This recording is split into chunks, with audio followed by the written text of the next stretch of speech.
Oke, halo, selamat malam semuanya. Kembali lagi nih kita di jurnal PhD Student Traveler bulan ke berapa ya? Keempat. Gila. Jadi sekarang ini udah masuk bulan Maret, lebih tepatnya 5 Maret 2021. Jadi harusnya jurnal PhD bulan keempat itu dibuatnya di bulan Februari, akhir bulan Februari. Tapi karena kemarin tuh lagi bener-bener banyak banget yang dikerjain, jadi akhirnya sampai belum sempet bikin belum sempet bikin video, jadi ya udah akhirnya bikin sekarang. Nah, kali ini mungkin backgroundnya agak sedikit berbeda dengan video sebelumnya, karena saat ini saya lagi ada di lab. Jadi em, ini udah sebenarnya udah malam, udah 9:30 malam, tapi saya masih ada di lab. Jadi kemarin-kemarin kan videonya selalu ada di ya di tempat tinggal saya gitu. Cuma belakangan ini saya mendadak lebih rajin datang ke lab. Ada banyak hal ya, ada banyak faktor. Jadi kebetulan di lab saya ini, lab saya itu namanya Environmental Education di bawah Graduate School of Global Environmental Studies di Kyoto University. Jadi lab saya ini sebenarnya lab tergolong baru dibanding lab-lab lain. Jadi kita ini punya kantornya, jadi tempatnya itu agak terasing gitu loh dari graduate school-nya sendiri. Jadi graduate school itu ada di sebelah utara, tapi karena lab kita baru dan mungkin kali di sana nggak ada ruangan, akhirnya dipindah ke gedung, sebenarnya ini gedung engineering gini. Jadi gedung ini tuh gedung gedung engineering, tapi kayaknya ada satu lantai yang mungkin bisa dipakai, akhirnya ya udah dijadikan lab environmental education. Dan yang menarik adalah, dan ini juga yang bikin saya jadi rajin ke kampus, karena profesor saya memutuskan untuk membuat satu ruangan yang emang khusus buat mahasiswa PhD.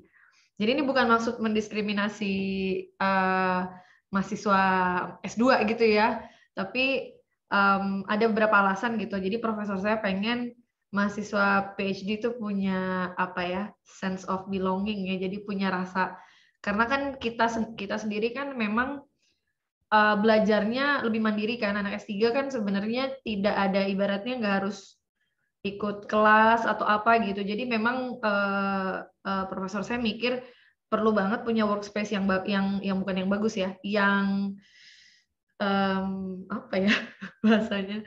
Jadi yang nyaman lah kali ya, yang nyaman, dan artinya kita juga bisa saling berkoneksi sama mahasiswa PhD yang lain. Dan jadi akhirnya yang awalnya ruangan maksudnya kita ini mahasiswa boleh duduk di mana aja sebenarnya, jadi nggak ada ruangan khusus, nggak ada kursi khusus. Jadi akhirnya sekarang ditentukan kalau ruangan ini dijadikan ruangan khusus buat PhD. Jadi di sini mungkin kali di sini penasaran mau lihat kayak apa lab saya gitu ya, mungkin bisa bikin quick tour ya di ruangan di PhD roomnya Environmental Education. Tapi selain ruangan yang ditentukan ruangan yang akhirnya ruangan ini itu ditentukan untuk ruangan PhD, profesor saya memutuskan untuk merombak banyak hal. Jadi ruangan ini kebetulan habis dicat ulang, dan yang ngecat adalah kita.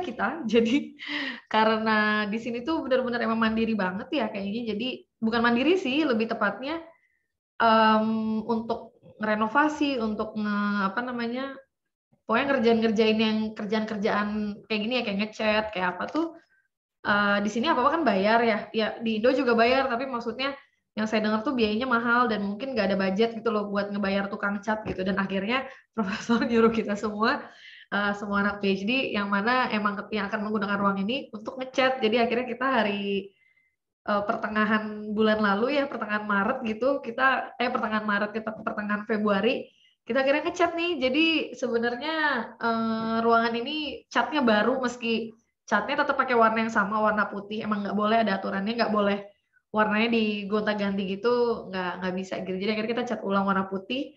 Dan saya tuh sebenarnya kayak nggak pernah ngecat deh, paling pernah lah bantu-bantu ngecat cuma sekali, tapi benar-benar baru kemarin itu saya pertama kali benar-benar ngecat seruangan gitu loh, maksudnya sama 3 teman S3 saya di sini gitu. Jadi pertama ya tadi profesor saya nyuruh kita ngechat, terus kemudian lab ini ditambahin beberapa fasilitas baru yang mana fasilitasnya cukup mendorong saya untuk bisa datang ke kampus gitu. Jadi yang awalnya kita tiap mahasiswa emang nggak punya komputer ya, nggak dapat komputer sama sekali. Akhirnya profesor saya mutusin setiap mahasiswa PhD dapat satu set komputer plus webcam. Jadi ini kebetulan pakai webcamnya dari lab. Ini webcam baru banget nih, baru dibuka kotaknya, jadi baru dipakai hari ini. Dan bagus sih, lebih bagus dari webcam saya ya. Terus habis itu selain set komputer, webcam, apalagi ya? Oh, jadi karena ruangan ini awalnya kayak agak-agak abandoned gitu ya. Jadi saya ingat banget pertama kali nyampe ke gedung ini ya, ke lab ini, saya sempat ngeliat ruangan ini pertama kali benar-benar nggak ada, ini banget gitu, maksudnya terabaikan banget. Jadi kayak jujur sih emang nggak ada inilah, nggak ada dorongan bikin semangat gitu loh buat kerja di ruangan, karena kayak dari layoutnya berantakan, terus nggak ada apa-apa aja gitu. Jadi sebenarnya kita kayak bawa laptop sendiri apa segala macam ya kerja di situ gitu, tapi benar-benar emang nggak gitu menarik gitu. Mungkin itulah yang buat profesor saya jadi pikir, waduh kayaknya harus emang diperbaiki gitu. Dan alhamdulillah selain di chat juga kita layout ruangannya, jadi peletakan meja, peletakan lemari segala macam diatur sedemikian rupa gitu. Terus lagi di lab ini yang baru ada kulkas baru, dan kulkasnya hanya berapa meter, nggak meter lagi, cuma semeter kayaknya dari meja saya. Jadi di meja saya gitu ya. Oke, mungkin sedikit quick tour ya, tapi saya nggak akan pergi karena ini pakai webcam, jadi paling kayak cuma digerakin aja gitu. Siapa tahu kali penasaran sih kayak apa sih labnya environmental education. Dan seringkali lab itu diasosiasikan sama lab basah gitu loh. Bayangan lab tuh kan kita kalau di SMA tuh yang kayak buat praktikum kimia, fisika, biologi gitu kan, yang ada labu Ellen Mayer atau tuh tabung kurus-kurus itu, aduh lupain namanya. Jadi dikira itu kan lab tuh yang kayak sesuatu yang ada zat-zat kimia atau apa. Nah sebenarnya lab itu bisa dibagi dua sebenarnya. Jadi ada namanya lab kering sama lab basah gitu. Mungkin lab yang sering kita kenal tuh lab basah gitu loh. Jadi labnya itu identik dengan yang tadi untuk percobaan, untuk eksperimen gitu. Tapi karena lab ini adalah lab social science, jadi untuk ilmu sosial ya memang kita tidak melakukan eksperimen dengan zat-zat kimiawi gitu ya. Jadi ya labnya adalah kita sebut lab kering, yang sebenarnya lab kering bisa dibilang ya hanya workspace ya, hanya ruang kerja yang ada meja, ada komputer gitu. Bisa juga ya lab kering juga kadang kan ada misalnya lab yang kerjanya nganalisis data peta digital gitu ya. Berarti kan memang pasti tools-nya alat-alatnya paling cuma komputer gitu. Jadi nggak ada semacam lab-lab kayak kalau dulu di SMA saya ya kayak lab biologi gitu kan. Jadi lab-lab yang kelihatannya tuh kayak Albert Einstein atau Marie Curie gitu ya. Tapi nggak, kita bukan kelompok itu. Jadi kalau kita kelompoknya Emil Durkheim atau siapa lagi, orang-orang sosiolog Karl Marx mungkin. Jadi intinya kita lebih kepada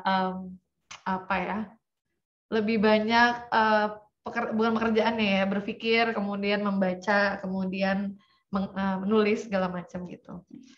Oke, jadi pertama saya akan mulai dari turunnya, enaknya apa dulu ya? Sebentar ya. Ya, jadi ini adalah meja saya nih, meja kerja saya. Oke, jadi ini kebetulan ini semacam kayak souvenir sih, dalamnya kayak ada kain atau apa. Tapi saya baru dikasih tahu sama teman lab saya.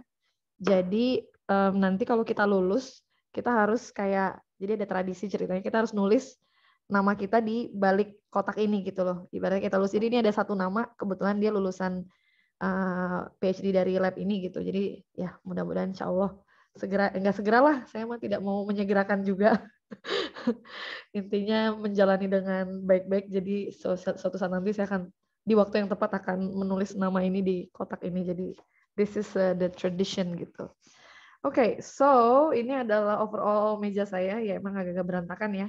Banyak kabel lebih tepatnya. Ada kabel mikrofon, kabel mouse, kabel segala kabel lah. Jadi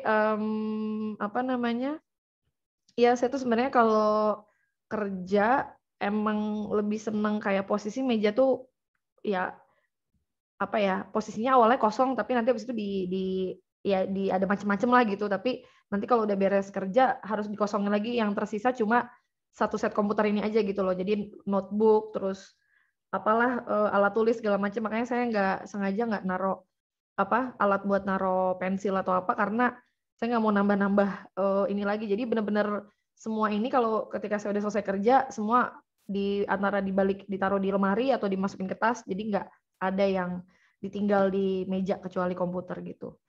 Jadi ya seperti mahasiswa pada umumnya ya. Tentunya ada notes, terus ini ada tablet saya buat sambil kadang baca jurnal, kadang lewat sini, kadang lewat screen. Terus juga apalagi tentu ini ada lotion. Jadi karena lab meski sebenarnya ada heaternya, tapi tangan kita lebih cepat kering biasanya. Jadi makanya perlu dilembapin pakai lotion. Terus tentunya ini adalah my very sweet BTS mug. Jadi ini BT21 mug. Beli online kemarin. Karena ini juga salah satu penyemangat buat kerja di lab. Ini isinya jus. Biasanya kalau siang minum kopi, kalau malam minum jus. Loh, kok jadi kayak lagu ya? Siang minum kopi, kalau malam minum jus gitu. Apalagi ya? Itu handphone. Ya, udah itu. Terus tadi sekarang saya lagi nunjukin kulkas ya. Dan itu adalah kulkasnya. Jadi kulkas yang masih belum banyak isinya. Jadi itu ada mini bar, bukan mini bar sih, kayak apa lemari yang di samping kulkas tuh buat apa? Ya buat bikin kopi, buat naro-naro teh segala macem gitu. Dan ini apa lemari isi aneka barang yang masih agak-agak berantakan, tapi kalau saya orangnya mah santai, nggak apa namanya, nggak masalah ada banyak barang di sebelah kiri. Terus apalagi ya, nah ini kurang lebih ruangan lab environmental education kayak apa, buat yang penasaran kayak apa sih ruangannya gitu. Jadi ini ada 6 meja, kebetulan kalau mahasiswa yang apa, mahasiswa S3 di lab ini yang udah ada di Jepang nih ada 4 orang gitu, tapi ini ada 2 meja lagi, katanya rencananya tahun ini akan ada mahasiswa baru gitu. Jadi memang belum, yang masih ketutup-tutup screening yang masih belum dipakai gitu. Kayak gitu. Jadi labnya ya kurang lebih seperti inilah. Memang agak serius ya, tapi yang bikin tidak serius itu ada jam apa tuh namanya? Marvel dari teman saya Irene. Jadi dia apa meninggalkan jam dinding Marvelnya buat lab ini gitu. Jadi kurang lebih seperti itu. Sama ada satu lagi nih, salah satu sudut kesenangan saya. Jadi ini sebenarnya ini lemari bersama sih. Kebetulan sebelah saya juga ada teman saya, senior saya. Terus yaitu saya bilang ini lemari kita share bareng, boleh masang apa aja ya. Akhirnya karena saya punya 2 kerucil Pokemon ini, Pikachu dan Bulbasaur, jadi akhirnya saya taruh di situ. Plus sama board game saya jadikan display jadi background lab gitu. Dan ini scarf saya yang kemarin baru beli dari Universal Studio, ini Gryffindor scarf. Senang banget deh kemarin ke Universal Studio. Ini kayaknya harus cerita Universal Studio nih kayaknya. Bentar ya. So, jadi itu sneak peek. Nggak sneak peek ya, ini benar-benar ditunjukin semuanya. Sedikit lab tour pada malam ini, malam yang sepi. Kebetulan teman-teman lab saya pada nggak ada. Tadi barusan ada yang udah balik. Jadi biasanya saya emang suka sendiri dan nggak ada temennya juga gitu. Ya, jadi ini lab baru yang bikin, nggak tahu, bikin saya agak betah juga nih stay di lab sampai malam gitu. Karena sebenarnya sih di tempat tinggal saya nggak ini juga sih. Kok ini bergerak ya? Bentar. Oke. Oke. Ya. Maaf. Jadi ya seperti itu. Jadi sebenarnya di kerja di tempat tinggal saya juga enak-enak aja. Cuma saya ngerasa, oh oke, satu hal yang saya temukan kemarin, mungkin ini salah satu refleksi ya. yang ingin saya bagikan di jurnal PhD ini, saya tuh ngerasain kadang kita tuh perlu flow ya, perlu apa ya, perlu pergerakan, perlu mobility gitu, karena di situ kita kayak punya semacam ya dapat flow-nya gitu loh. Jadi saya kan sempat ngalamin susah tidur ya, beberapa bulan lalu gitu. Jadi benar-benar yang kayak benar-benar susah untuk tertidur. Jadi dari posisi udah siap tidur tuh kayak lama banget gitu loh untuk tidurnya. Nah, akhirnya saya kemarin banyak nyari cara sih, nyoba ya yoga, terus nyoba apalah, olahraga, ngedance segala macam gitu. Tapi kemudian akhirnya ketika saya kemarin-kemarin itu mulai mutusin lebih rajin ke kampus, karena sebelumnya saya lebih banyak kerja di Apato gitu, akhirnya saya sering ke kampus dan ya udah saya ikutin jam, meski saya agak telat ya, maksudnya saya nggak datang ke lab pagi-pagi banget gitu, saya tergolong bukan morning person, jadi saya kadang datang ke sini udah jatuhnya siang, tapi saya kerja di lab nih sampai malam gitu, terus kemudian balik, kadang balik kalau kemarin-kemarin sih, dulu-dulu lebih sering balik pakai bus atau kereta, tapi udah semingguan ini mulai balik pakai sepeda lagi, biar biar hemat ongkos juga sih. Tapi ya enak juga sih sebenarnya sepedaan gitu, dan suhu sekarang udah mulai membaik, bukan membaik, suhu udah mulai ramah lah gitu, jadi nggak dingin-dingin banget gitu. Nah, ternyata yang saya rasain tuh, saya kalau pulang balik dari kampus ke lab tuh, saya lebih capek gitu, dan jadi akhirnya pas nyampe kamar tuh, langsung ngantuk aja gitu loh, jadi pengen tidur gitu. Dan akhirnya saya ngelihat, oh ternyata perlu ya yang namanya flow gitu loh, yang namanya apa sih ya, mobilitas kan, jadi pergerakan gitu loh. Jadi sebenarnya mungkin memang kalau saya kerja di Apato emang bisa dibilang lebih hemat energi, artinya saya nggak perlu keluar gitu kan. Sebenarnya emang lebih nyaman, kalau bukan lebih nyaman, lebih ringkes gitu. Kan ibaratnya kalau kerja di kamar ya, kalau makan ya tinggal ke dapur kan, masak-masak gitu kan, terus kan nggak perlu nyisihin waktu buat, traveling ya, buat berangkat dari Apato ke kampus, terus balik ke kampus ke Apato gitu loh. Tapi saya pikir ya memang perlu, apa ya, perlu nggak tahu ya, mungkin mata manusia itu emang perlu variasi gitu loh, dan perlu suasana yang berbeda juga gitu loh. Jadi kita kayak tahu ibaratnya ada garis, ada batas-batasnya gitu loh. Jadi kayak misalnya makanya saya baru tahu kalau banyak banget orang yang kerja WFH itu juga stres juga. Ada yang nyaman kerja WFH, tapi ada juga yang dia stres karena garis antara kerja sama liburan sama istirahat sama apa tuh blur gitu loh. Jadi ibaratnya, kalau di rumah gitu kan, kerja gitu, terus kemudian mungkin ya sambil ngurus-ngurus urusan rumah, apalagi kalau yang punya anak jadi kadang harus nyambi-nyambi ngurus anak gitu. Akhirnya jadi stres sendiri, kelihatannya kayak nyantai gitu, kayak WFH mungkin kelihatannya kayak, wah asik nggak perlu capek-capek pergi keluar gitu kan, nggak perlu naik angkutan atau bawa kendaraan gitu. Terus intinya kayak dianggapnya lebih ini, padahal saya sih kalau dengar dari beberapa teman juga, mereka capek, malah mereka kadang butuh ya tadi, butuh ruang yang lain gitu loh, untuk mereka tahu kalau mereka itu di mode kerja gitu. Jadi mungkin itu juga yang saya alamin kali ya. Jadi saya perlu membedakan gitu loh, ruang-ruang kapan mana ruang saya kerja, mana ruang saya istirahat atau ruang santai gitu. Jadi, itu mungkin memberikan apa ya, energi yang berbeda juga gitu loh. Jadi mungkin karena di mana, saya jujur kalau di kamar juga sebenarnya jarang tidur siang gitu loh. Maksudnya nggak, kan kadang ada juga yang emang dia keluar dari ada mahasiswa yang keluar dari kamar karena kalau misalnya dia di kamar aja yang ada bawaannya pengen tidur atau apa gitu kan. Sebenarnya kalau saya enggak sih, enggak bawaannya enggak, malah enggak pengen tidur juga gitu. Bawaannya pengen kerja atau apa, tapi mungkin itu tadi kendalanya, mmm, apa ya, jadi mungkin nggak dapet transisi. Itu dia tuh kata kuncinya, transisi. Oh iya ya.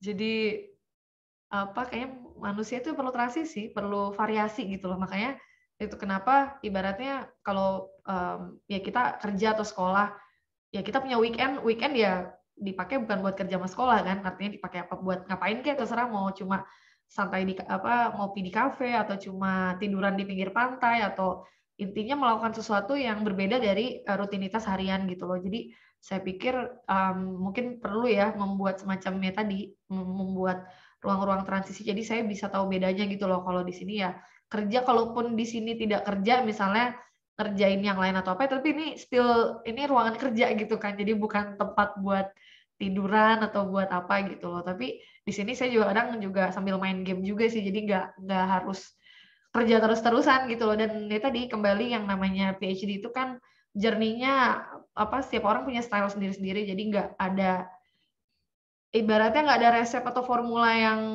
sama persis yang bisa harus kita tiru gitu loh. Jadi pokoknya saya ingat banget semua senior-senior saya selalu berpesan benar-benar setiap orang tuh punya caranya sendiri gitu loh. Jadi kita nggak bisa nggak bukan nggak bisa sih, tidak perlu compare-compare juga gitu loh. Jadi setiap orang punya tantangannya sendiri, punya hambatannya sendiri, punya apa eh, apa ya, gerbong waktunya sendiri-sendiri gitu. Itu yang mungkin harus selalu diingat ya, karena kalau enggak tuh jadi bawaannya kadang stres gitu. Jadi itu dia sih, memanage, mengatur stres juga penting banget gitu. Apalagi ya tadi, ini kayak jurnal udah bulan keempat gitu, kadang selalu kayak coba refleksi, aduh 4 bulan udah ngapain aja, terus kok kayaknya berasa belum ngapa-ngapain gitu kan. Ya selalu ada sih rasa-rasa gitu, tapi itu perlu coba inilah dikontrol dan di-manage gitu loh. Jadi perlu balance lah. Jadi memang rasa khawatir itu perlu ada gitu loh di diri kita, karena ya tadi itu buat ruang kita juga ngukur kan apa kita udah bertumbuh atau enggak. Tapi kalau itu jadi menghantui dan malah kita jadi nggak produktif, nah itu juga sebenarnya mengganggu juga gitu. Jadi ya kayak gitulah intinya. Lagi sampai sekarang pun saya kalau ada yang nanya gimana kabar, gimana sekolah gitu, saya selalu masih jawabnya masih adaptasi gitu, karena memang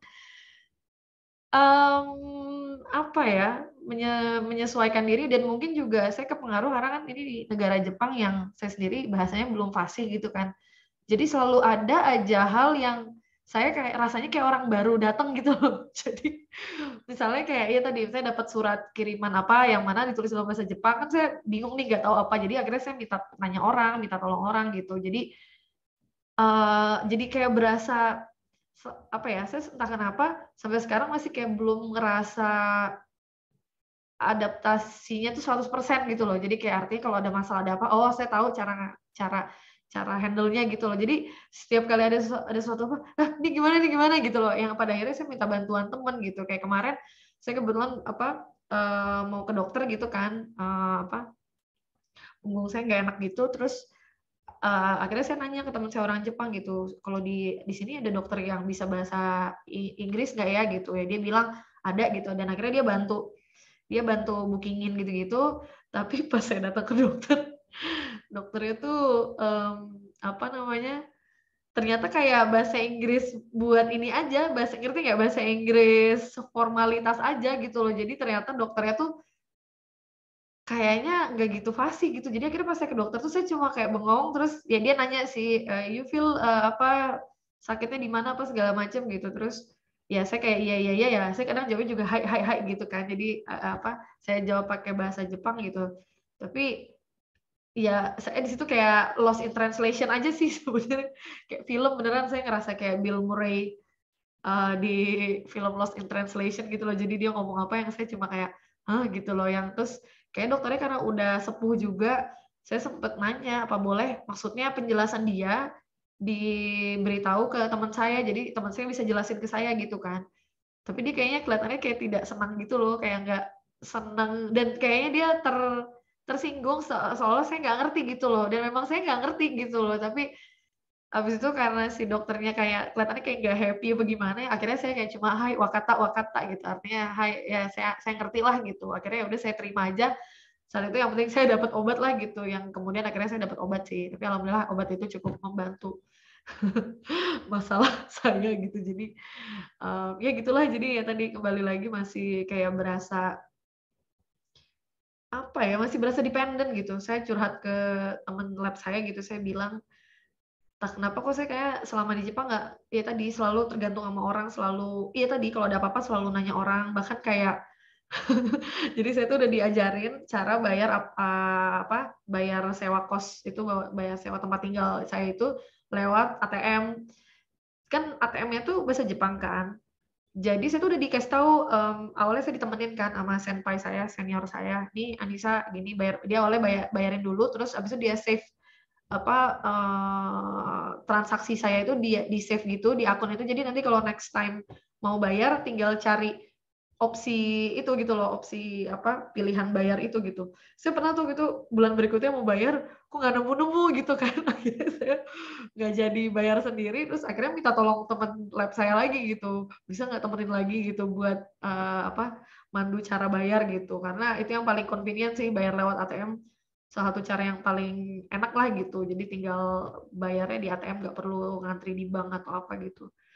Terus ya udah abis itu ya akhirnya saya bilang ke teman saya, aduh saya kok selalu dependen ya di sini sama orang, apa-apa selalu minta tolong gitu. Tapi ya teman saya kayak bilang it's okay, intinya normal kok kayak gini-gini gitu. Saya beruntung banget apa ya, teman-teman lab saya tuh ya menunjukkan sikap sebagai support system yang sangat baik gitu loh. Jadi saya bersyukur banget gitu. Kita ibaratnya meski ya tadi ya setiap orang saya yakin kita semua punya masalah dan punya kesibukan sendiri-sendiri tapi tetap masih taking care each other gitu loh, dan itu penting banget ya kalau yang namanya di program studi PhD gitu ya, untuk bisa punya support system yang baik, yang saling dukung, yang intinya kalau kita ada masalah kita bisa saling support gitu. Meski jujur saya sendiri saya tuh sejak sampai Jepang tuh kayak berasa ya tadi, saya nggak punya apa yang bisa saya bantu gitu loh, maksudnya saya nggak punya sesuatu yang tadi, sebuah skill atau apa yang bisa membantu teman lab saya gitu loh. Saya sampai bilang ya, sorry saya nggak tahu artinya apa